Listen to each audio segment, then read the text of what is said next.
Hey loves, how's it going? Hope all is well. Welcome back to my channel. Now today I want to talk about Issa Rae. I was just reading an article on page 6 and the article was basically talking about how Issa Rae fears being unfairly labeled as a difficult black woman. If you don't know who Issa Rae is, she's an actress, writer, director, producer, and she's a creator of a web series. She got her big break when she had a web series here on YouTube called The Awkward Black Girl, and that ended up landing her a position of creating her own series with HBO. Since the beginning, Issa Rae has been very vocal when it comes to being a dark-skinned woman and when it comes to being black in the industry. I've noticed she sometimes faced backlash about things that she say, and I'm not sure because she's getting to a point where she's major in the industry, she's fearing that she will be labeled difficult to work with. I do get tired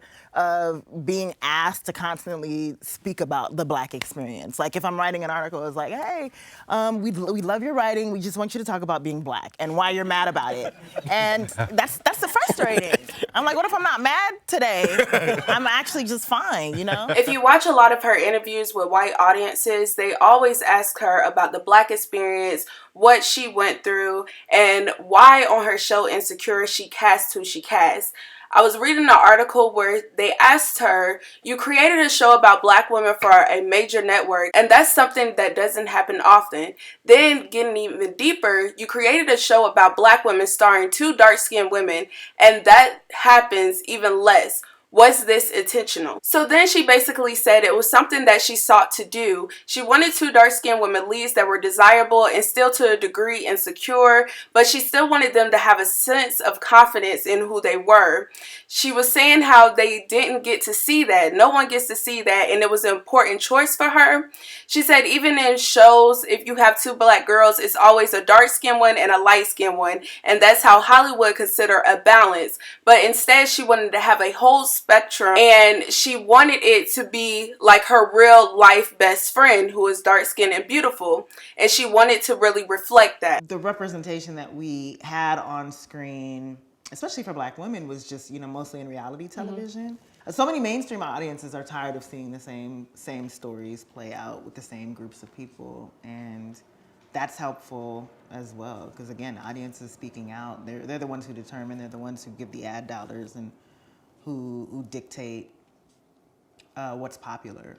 In a 2018 article, she was talking about how dark-skinned women still portray a certain archetype, and she wanted to change that. She said they're either super strong, emotionalist, or robotic, or hypersexual, and you don't get the in-between very much when it comes to dark-skinned women. She also said that she wanted the portrayal of dark-skinned women to evolve in such a way that you can see them as multifaceted. She wants to see them as leads more because, I mean, us dark-skinned women, black women, we're dynamic and we're more than just the sassy friend or the maid. So Issa Rae, she has always been vocal. She always spoke up. You know, she always was there to be behind black women and speak her truth. Now, I do think 2 situations kind of made people side-eye her, and not necessarily just the white audiences, but also black audiences. Who are you rooting for tonight?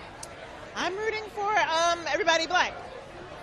So she did receive a lot of backlash for this, and she even had to address it when she did an interview with Macy's. The backlash is what caught me off guard, where I was just like, I got off social media for a while because I was like, white people don't know what racism is. They really don't know the definition of it.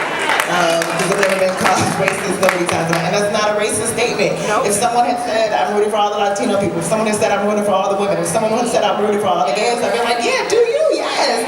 So if you have a problem with that statement, it's literally your problem.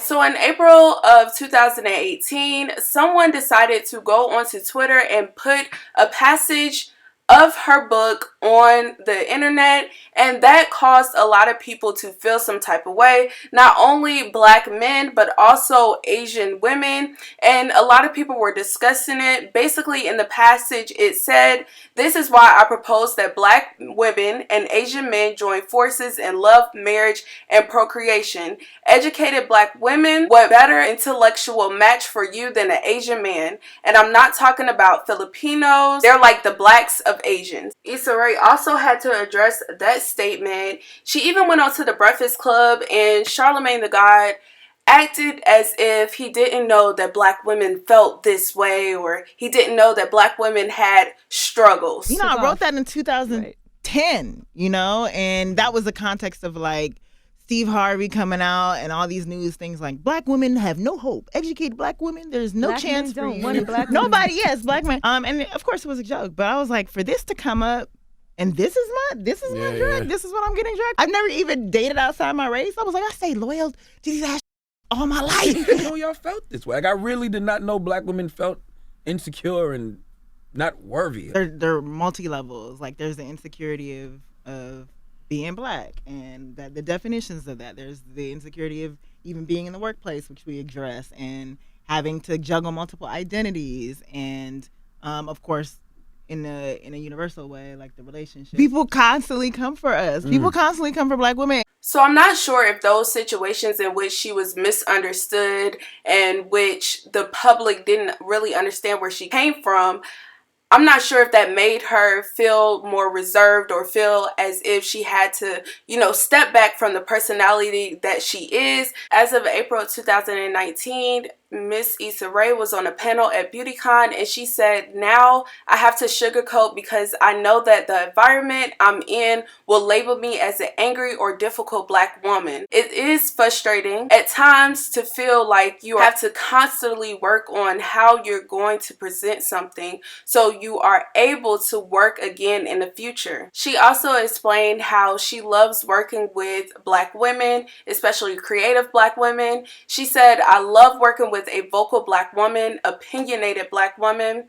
I understand it's not coming from a place of disrespectful bullying. It's coming from a place of I know what I want, and there's nothing more refreshing than that. Now, this wasn't the first time Issa Rae spoke about this. She did talk about this last year, but her whole energy and her vibe was totally different than in 2019's BeautyCon. I tend to be afraid of like upsetting people, and that will get you nowhere here, you know, especially when you're trying to create a show. And being in the industry, just as a woman, once you're labeled like difficult, your career is kind of over, because then it's like everybody's saying, oh, she's hard to work with, beware, and then, you know, you don't get many chances to fail. And so what's for the me, advice? don't be afraid to be a bitch.